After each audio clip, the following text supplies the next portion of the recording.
Cybersecurity expert tells us that attacks just like the one on City Hall have increased over 216% in 2020, and the money involved in those has also nearly doubled. Stats Canada says in 2019, over 10% of Canadian businesses reported being impacted by cybercrime. Caden Fanshaw joins us now live from the Spruceland Shopping Center with more. Thanks, Jesse. Yeah, I spoke to a woman today who had quite the time getting a flu shot, and she's not the only one to do so. Canadians have been turning out in record numbers to get their flu shots, leaving many stores sold out. What has been a long-standing Halloween tradition in College Heights, here on the grounds of the College Heights Secondary School, Halloween fireworks.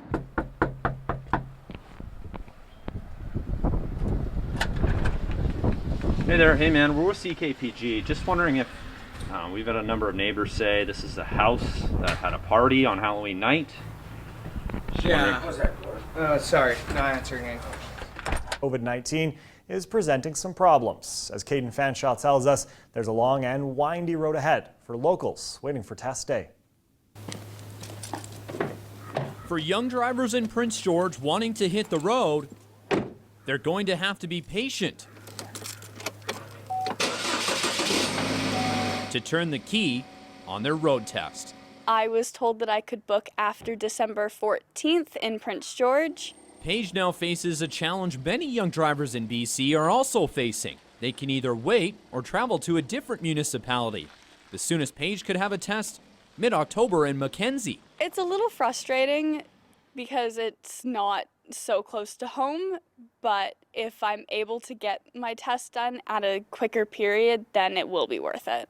ICBC says after suspending testing back in March, they knew pent-up demand was on the horizon. The last numbers I've checked is over 45,000 new bookings have been made just since this past Monday.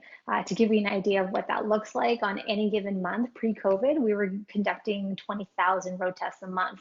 So to get that volume in one shot, we knew that we were going to be receiving it, which is why we increased our resources on the back end. But at the same time, we also knew that at some point it's going to peak and then level off, and that's what we're seeing right now. ICBC is hiring temporary driving examiners, and they encourage those looking to rebook to a sooner date to check their website daily for cancellations. For Paige, having a road test in Mackenzie will be extra challenging. I've never been to Mackenzie, so I'm hoping to get to drive there a little bit sooner before my test so I can drive around Mackenzie prior to my test. For her mother, Deborah, that means a major inconvenience to have Paige practice to get comfortable somewhere else.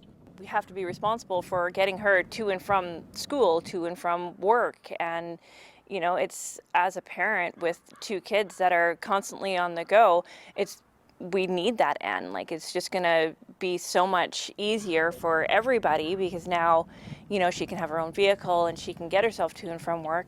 Paige says her friends are all under similar circumstances, which has forced more rides from mom and dad and put a stop to driving on their own until they can get a road test. Caden Fanshaw, CKPG News. Some law enforcement was required back locally this weekend as an out-of-control house party in Prince George on Halloween night forced RCMP to take action after it turned violent.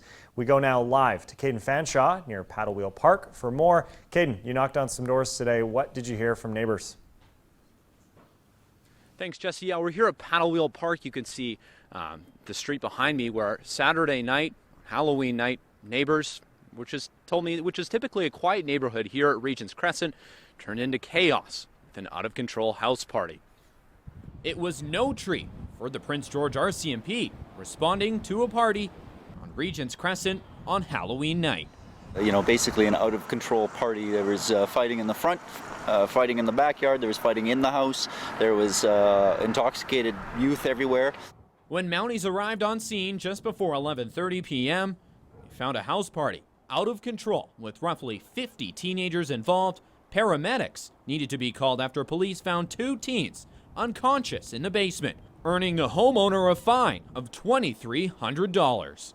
We don't like to give out these tickets, but definitely in this case it was much warranted to do that. Not only was the adult not being responsible in the first place, but also was intoxicated and even less responsible.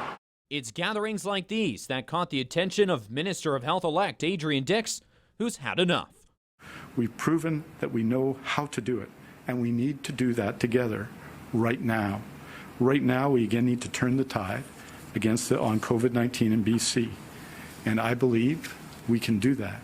And part of how we do that, is to follow the guidance provided by public health officials. Part of what we do that is to follow, of course, the orders, which are the law of public health officials. CKPG News attempted to speak to the homeowners of the alleged site of the party Tuesday, but they didn't have much to say.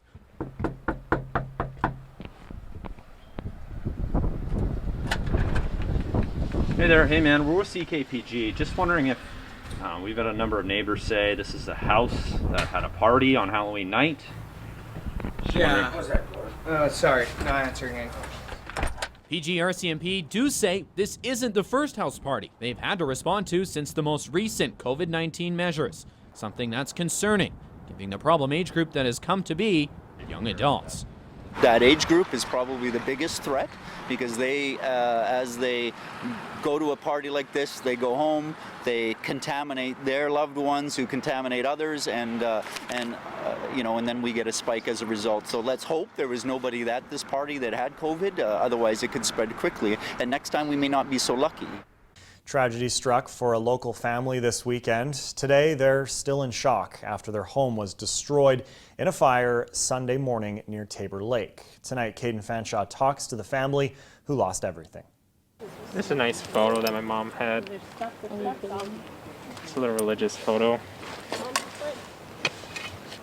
That's mom's. Yeah, it's fine.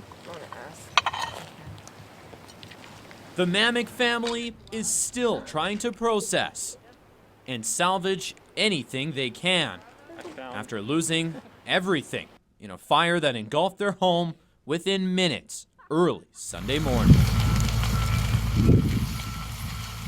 I just kind of watched, and I couldn't believe it because when I first got the call, I didn't believe that maybe we could save something, but there was nothing to be saved. But all I know is that we have some amazing neighbors. They even tore down the fence when my parents first came out. They rescued my parents and offered them a place to stay, clothes and shoes, because they didn't have any shoes.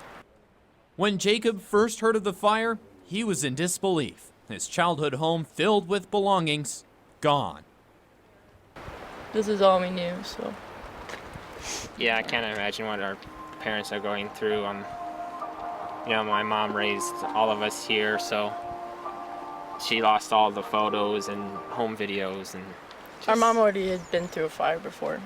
She lost her house when she was younger, so this would be really hard for her. Yeah, this is her second fire, so. Video captured shows the home east of Prince George consumed by flames before the volunteer fire crews could even arrive. People don't realize how fast these things go. I mean, had somebody been right here with a truck, maybe, but then maybe not. The structure was fully engulfed within 10 minutes. Now the family forced to start over, but they're not doing it alone. The community has already come together to provide the Mamicks with the necessities, along with a growing GoFundMe that has over $10,000 in donations by Monday afternoon. Caden Fanshaw, CKPG News.